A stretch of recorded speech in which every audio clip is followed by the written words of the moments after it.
beyond the azure blue. A God concealed from human sight. He tinted skies with heavenly hue and framed the world with his great might. There is a God, he is alive. In him we live and we survive. From dust our God created man. He is our God, the great I am.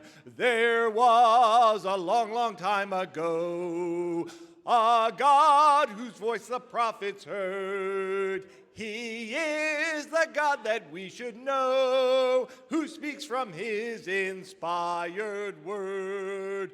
There is a God, he is alive, in him we live and we survive.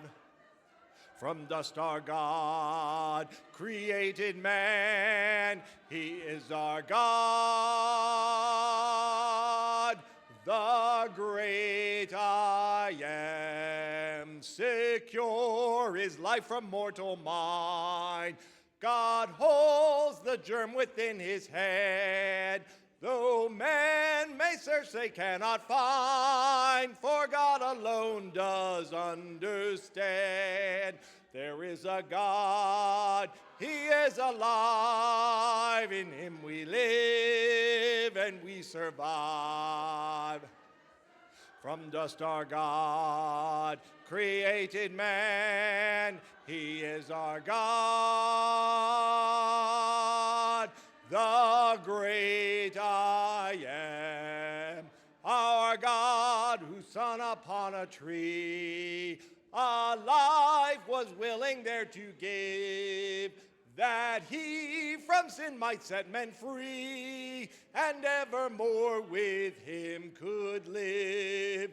There is a God, he is alive, in him we live and we survive. From dust our God created man, he is our God, the great I am. All right, guys, you can have a seat. We have a lot to cover today, so I want to try to do this as quickly as possible, some of the stuff that comes up front. Now, this is our calendar. I'm going to share with you guys our calendar, October, November, and December.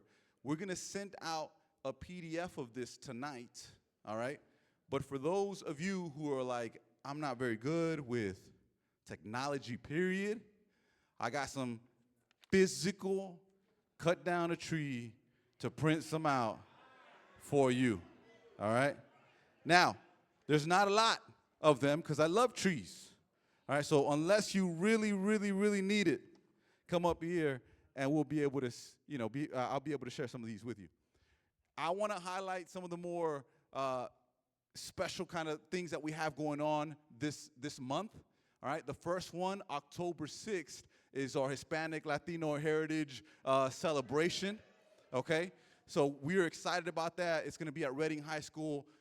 We have the cafeteria afterwards so that we can get together, play some loteria, have some snacks together. This is for everybody that wants to join. We are working on a kind of a flag ceremony type of celebration, all right? So if you're of Latino Hispanic heritage and you're like, hey, I want my country to be represented up there, come talk to me or come talk to Ruth so that we can kind of get a list together of all the countries that are represented in this room. We will have several testimonies as well. So it's just going to be a lot of fun. It begins on October 6th. Staying on the Spanish, ministry here train, on October 12th, we're going to be having a Spanish devotional, all Spanish devotional in Lawrence at 1 p.m. All right, that's going to be in the same place that Merrimack had their Women's Day service. All right, so we're really excited about that. And it's going to be exciting. It's going to be more of a worship/devotional, all in Spanish. We will have our congregational service October 13th, as you guys see there. There is a mistake here. The preteen event actually is for Saturday, October 5th. So parents of preteens, please make sure. I'm going to personally say I have a preteen. I'm personally calling each of you guys because I want all of your teens there, preteens there, because I think this would be really special. And so there's that. We have the Ignite event on the 18th. Our SECs continue and actually kick off with holiness on the 9th. We're going to be here. We have a special mission Sunday, special mission service on October 20th. And then we will have a service October 27th at Reading High. Now, it's not up here because we don't have all the details for you yet, so be on the lookout. On one of these 2 days here, we hope to have a men's event, all right? So I know that's kind of sneaking up on us, but we got a group of people working on that to try to get something going for our men. I believe that is all we have up there of pressing notes. Not that everything up here is not important. Mark, just so that you know, Mark Schnell, there's an elders meeting. I don't know why it's still up there. I should have taken that. It applies to like 2 people in the room, right? But there's just because Mark sometimes forgets. No, I'm just kidding. No, he doesn't. I'm kidding. All right, let's go to November. All right, things of note here. Elders have a retreat. Look at that. Come on now, go get it up for Mark. That's right. They put in some work. All right. We're going to continue our SECs. You guys see the services here at Parker. We're going to shift to Parker at least for a few days. Notice that all of the locations in October were at Reading High, right? And then except for the BCC congregational service, which is in Low. Also forgot to mention family group leaders. Every second Sunday, there's a family group leaders meeting, all right? As of late, those numbers have dwindled, and a lot of people are like, oh, I didn't know. We've been doing it on that second Sunday, for a while now. There are family group leaders in here who have not been to one single one of my family group leaders meetings since January. All right, so I will be reaching out to some of you guys. We are now in October, going into October, and some of you have not made our meetings. So just want to let you know that I know. All right, let's see. This is really cool. November 10th, we're going to have our fall pie contest. All right, very similar to our chili cook-off that we have. This is going to be a bake-off, a pie bake-off on the 10th. On the 17th of November, we're going to have our teaching day, Northeast, Northwest, and that's going to be at Haverhill High School. All right, so that's different than it's been. It's going to be a lot easier for some of you guys, but that'll be at Haverhill High School on the 17th. And then we will have a Thanksgiving potluck after church on November 24th as well. I'm moving through this kind of quickly, but like I said, we'll send all of this out, and this is just for you to have a general idea of kind of what we're doing here.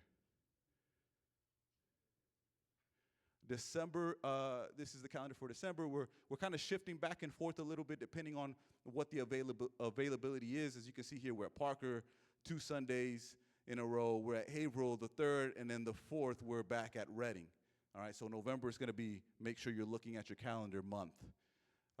December, we have Reading High School. We have a congregational Christmas service, service at Coolidge, right? Throw a little curveball at you. And then December 27th, we hope to have our Christmas service. We don't know the location yet, but we want to do a carols by candlelight. All right, so we're going to be singing Christmas carols. We're going to be, it's going to be very worshipful. We will not have real candles. They will be battery-operated candles. I know Nick was a little perplexed. I said, carols by candlelight. Nick went like, we're going to burn the building down. They're fake. Fake candles.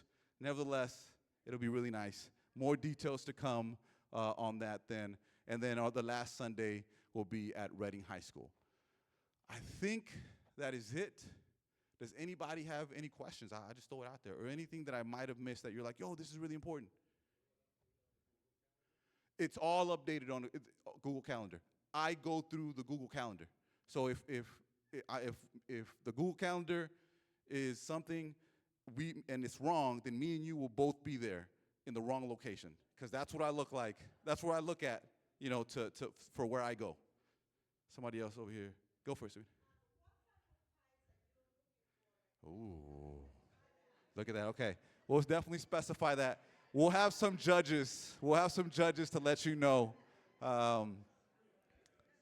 That's right. Brisket pie. No. Good question. Good question. All right. Another question, another thought somewhere around here. Go for it, Kevin.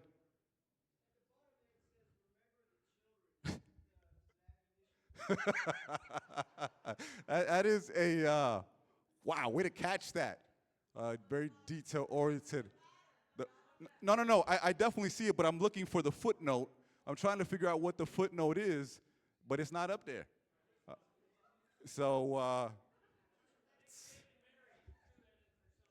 Yeah, remember the children, people. Come on now. It's a good admonition. Sheesh.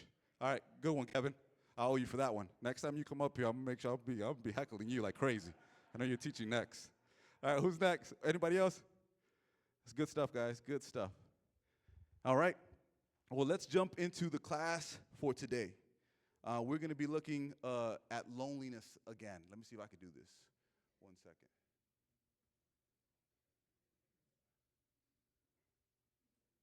No.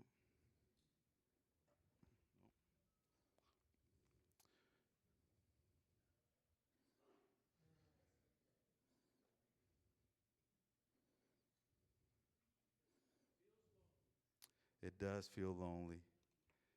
All right, here we go. While I'm at it, I got to make sure I put my computer on airplane mode. Last time, some of you guys were like, "Hey, your mom is calling you, man. You gotta answer your phone." My mom did want me to tell you guys, 'cause I was like, "Mom, everybody knows you weren't at church. Like, you got some explaining to do." And she's like, "Please let everybody know that it was a men's midweek. It was a men's midweek." 1 second, guys. Sorry about that.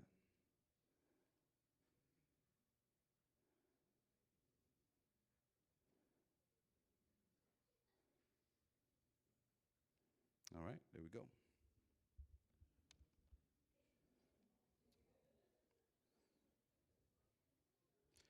And I already shared this, but I have a slide for it, and I'll show a slide again.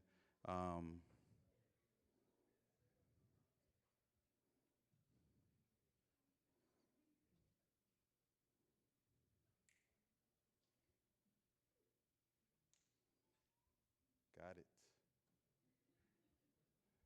It's going to switch it up on me? That's crazy.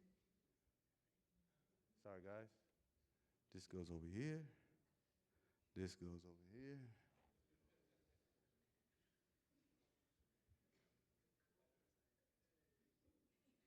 I don't want y'all looking at my tabs.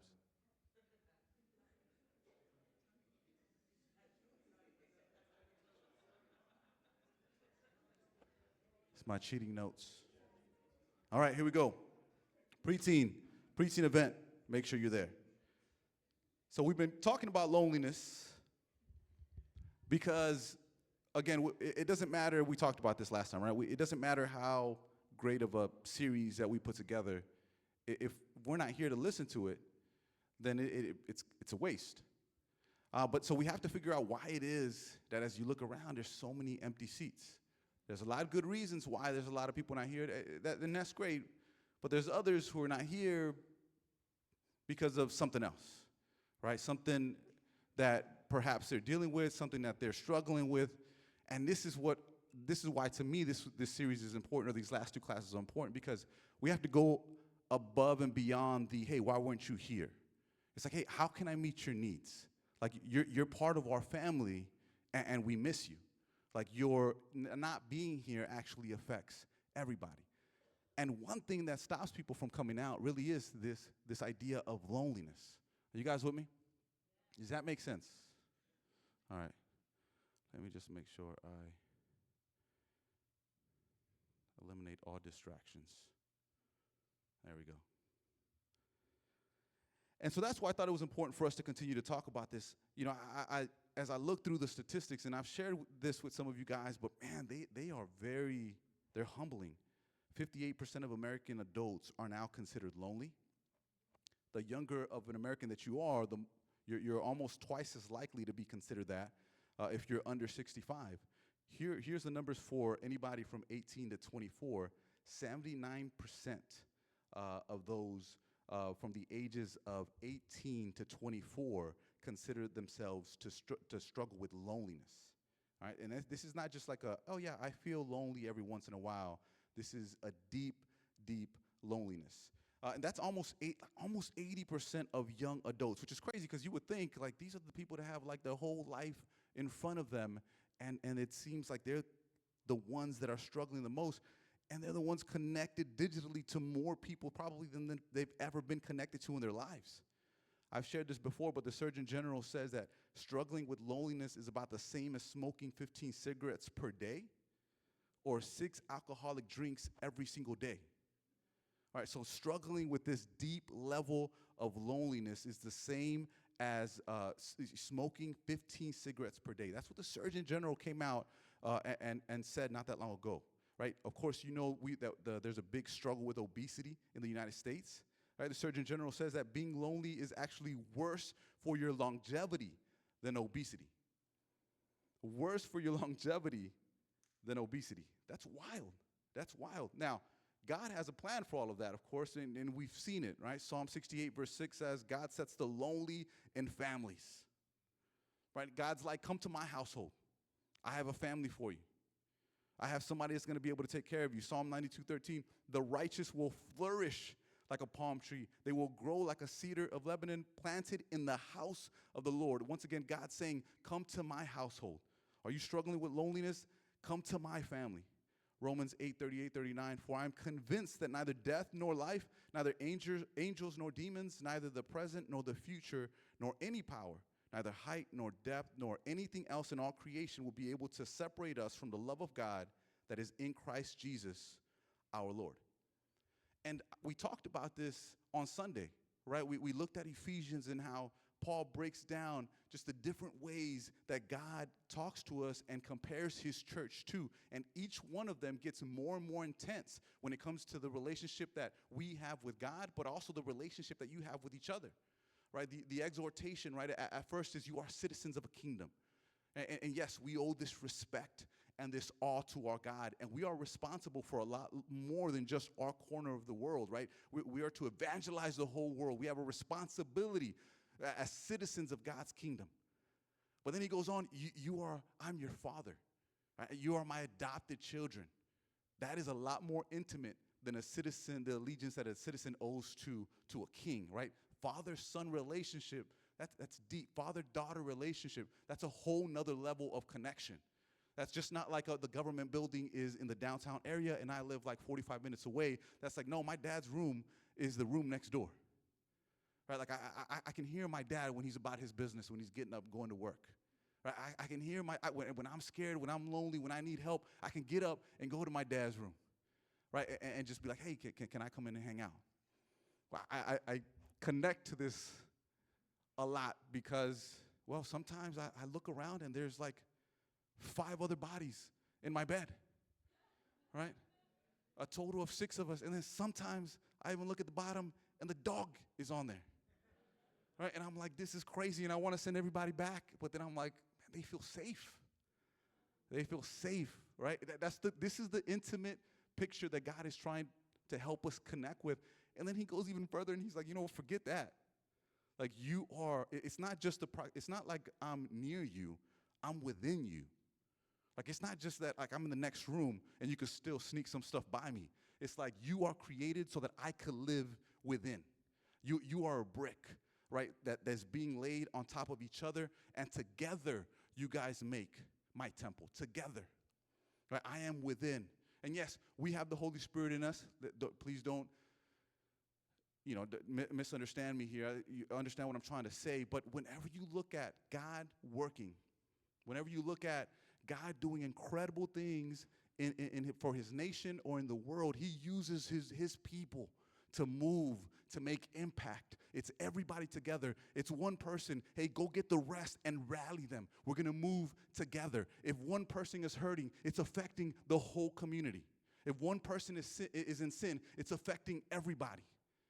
A lot of us, we think like, oh, no, it's just me and God, right? And and it's my relationship with him, and you know, whatever goes on over there, I don't really need church.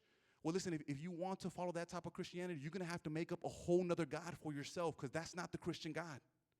You're going to have to make up a new God that allows you to be able to have a relationship with him without Christian community, because that's not Jesus. That's not the Christian God. We need each other. We need to be connected in that way. So God is saying, listen, I actually have a solution to everything that you guys are going through, but the world doesn't see that. Church attendance in the last 25 years has decreased in our country to the tune of 40 million Americans. That's the single largest change in church activity in American history. 40 million less go to church today than 25 years ago. Here's the irony of all of that, all right? When I read this, it was tripping my mind, because I'm like, the world knows what the answer is, and still, they put a stiff arm to the church and to God. A secular study came out in 2020, and it was published in 2020. It found that church attendance has been correlated with better health outcomes, longer life expectancy, more stable marriage and family life, and a greater sense of financial generosity. Like that's a secular study that made those correlations. It's like everything people go to TikTok for. Right, like what's how can I, like the tricks of the trade of like, how can I make more money? How can I be happy? It's like all of the how can I get it done? The life hacks. God's like, it's the church. This is how I created it. There's a Harvard study that came out that was published in the Journal of the American Medical Association that said, once a week church attendance leads to 68% less likelihood of dying in your life, a death of despair. So what's a death of despair, right? I was like, man, that sounds like very fantasy-esque, like a death of despair. Like, what is that? I had to Google it. I did. I asked ChatGPT. No, I'm just kidding. I asked Google, what is a death of despair? This is what a death of despair is. A death of despair is any death that is due to a result of drug overdose, suicide, and alcohol poisoning. Just going to church one time a week decreases the likelihood by 70% in a person's life of them dying through drug overdose, suicide, and alcohol poisoning. One Sunday. I was blown away when I was reading this, because I was like, man, this is like secular studies. It would be one thing if it was like a Christian church study, right? The Barna Group or something that created a study and they kind of maybe twisting things. No, they're looking for ways not to come to these results, and yet these are the results. Yet to some of us in here, we don't see the importance of it. We're dismissive of it, right? We don't see the importance because we're not completely devoted, and so then we don't give it the importance and the impact that it does have. So then when it comes to even sharing our faith with other people or bringing them out who are really, really struggling, who could really, really, really benefit from just one habitual change in their life, just coming to church just on one day of the week, something that we take for granted for, you take for granted for. And you're seeing these benefits whether you feel like I'm not really spiritually doing well or not. Right? You see these benefits, yet we take it for granted and we don't share it. We don't share it because we're emotionally unhappy. We feel like there's something else that's missing. Emotionally, I feel like I'm not feeling like fulfilled. But we don't look back and realize just the benefits that we have received because we've committed our life to God and we have committed our life to His plan, which is community. But we miss out for ourselves, and we miss out on the opportunity of just giving this life to other people. Now, are we going to hurt each other? Yes. Are we going to make mistakes? Are we going to have to apologize? Absolutely, guys, absolutely. We're not perfect. We're not saying we're God as a group. But with God, we can help overcome those things. We can help to repent, to make a change, to make a difference, and to continue to move forward and offer this opportunity to those who are yearning for a second chance. But you can't take just showing up on Sunday and sitting in some uncomfortable, squeaky, noisy chairs for granted. Because it makes a difference in your life. It does. And we really are trying hard to go about doing it the way that God wants. I'm going to show you here a video of one of my best friends. And he's in charge of Squad. And I am so proud of all the efforts that he's putting into making just that training great. And I just thought it would be a good opportunity to plug in what he's been doing, what he's been trying to do to make even just the church family even that much more special and that much more bonding the way that we're called to. Hey, this is Matt Weber here, chairman of your Boston Church Squad Ministry. That's social, cultural, unity, and diversity. And I'm here to tell you that it's that time of year again, time to register for the Unity and Diversity Training course. Now, because we're a people of God, this course is a Christ-centered, biblically based training course, meaning it's been developed to help you become more like Jesus and better relate to your brothers and sisters and those in your communities. That also means that this isn't the same diversity training course that you took part in at your job. This course is special. This course progresses through 3 2-hour discussions of how we can better achieve God's dream to be a unified people of all nations. Now, those who enroll in the class will watch high-quality video content on their own and then come into class to discuss the materials in facilitated small group and large group discussions. Videos consist of history, teaching, preaching, and moving testimonies from 60 different speakers from here in Boston and all around the country. It's academic, spiritual, and moving. The Squad Ministry has received nothing but high praise and positive reviews over the last 3 years that we've been facilitating this course, and now it's your turn to take it. Don't just take my words for it. Listen to this. We are students, so we are here to learn, and this is one of the ways that we can learn about difficult issues. The biggest takeaway for me in the program is how it allows people to see from a real perspective what people are going through in their lives and how we choose to deal with it as disciples. It's so realistic. There's things that are very not only just practical, but it's real world. I would recommend this program for anyone that is interested in loving others and really developing their cultural curiosity. Now, for this session, we want to do something a little different. This time around, we want to make the course more accessible to our college students. So instead of it being hosted in Framingham, we're going to host it in downtown to prioritize our campus ministries, professionals ministries, and singles ministries. Video content will be available to enrollees soon after signing up, with discussions taking place on Saturdays, October 5th, 12th, and 19th from 10 a.m. to noon. Enroll now over the church website, and may God bless us as we strive to be a unified people of all nations. And we'll see you for the first class on October 5th.